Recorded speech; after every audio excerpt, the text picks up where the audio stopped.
Michael was one of a kind. Thinking back to when we met and the many times that we spent together, and whenever we were out together and there would be a picture taken, there would be a caption of some kind, and the caption usually said something like an odd couple or an unlikely pair. But to us, it was the most natural and easiest of friendships. I was 13 when we met, and from that day on, our friendship grew. Michael always knew that he could count on me to support him or be his date, and that we would have fun no matter where we were. We had a bond. And maybe it was because we both understood what it was like to be in the spotlight from a very, very young age. I used to tease him and I'd say, you know, I started when I was 11 months old. You're a slacker. You were what, 5? Both of us needed to be adults very early. But when we were together, we were two little kids having fun. We never collaborated together. We never performed together or danced on the same stage, although he did try in vain one night to unsuccessfully teach me the moonwalk. And he just basically just shook his head and crossed his arms at my attempt. We never filmed a video or recorded a song, but what we did do was laugh. It was always a competition to see who could make the other one laugh more or be sillier. Michael loved to laugh. His heart would just burst out of him when he was laughing. He adored it when I did silly imitations or told him stories about my life. MJ's laugh was the sweetest and purest laugh of anyone's I had ever known. His sense of humor was delightful, and he was very mischievous.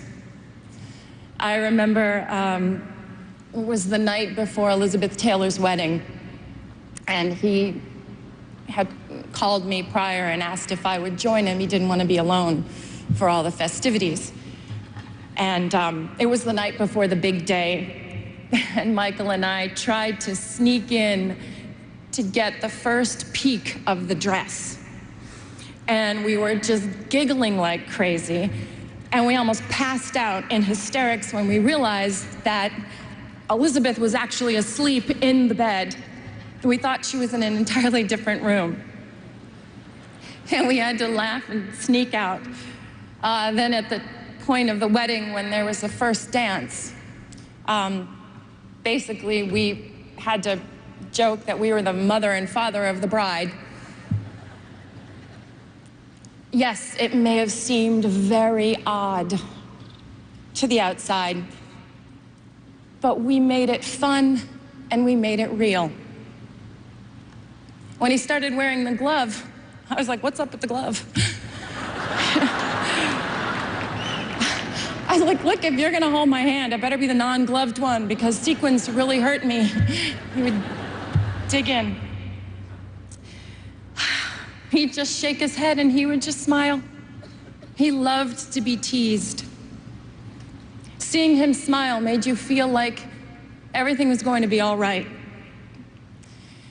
To the outside world, Michael was a genius with unchallenged ability.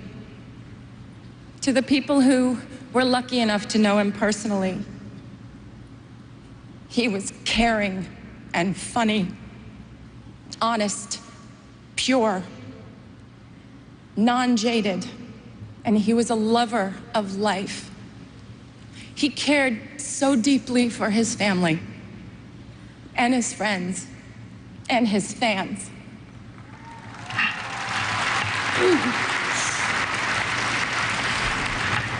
He was often referred to as the king, but the Michael that I knew always reminded me more of the little prince. Thinking of him now, I'd like to share a passage from the book.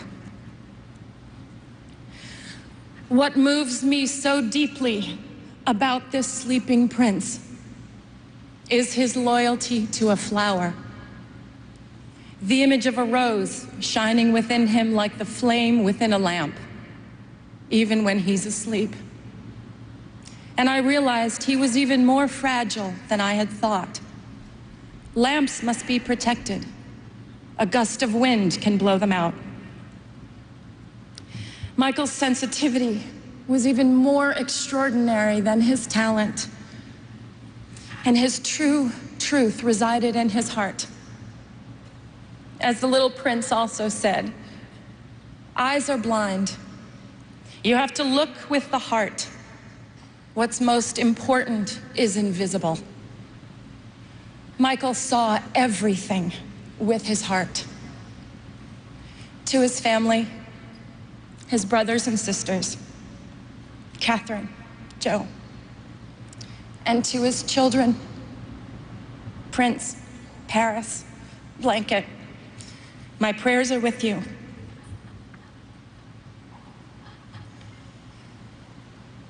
Michael's favorite song was not one of the countless masterpieces that he gave us, but it was a song that Charlie Chaplin wrote for the movie Modern Times. It's called Smile. And there's a line in the song that says, smile though your heart is aching. Today, although our hearts are aching, we need to look up where he is undoubtedly perched in a crescent moon, and we need to smile.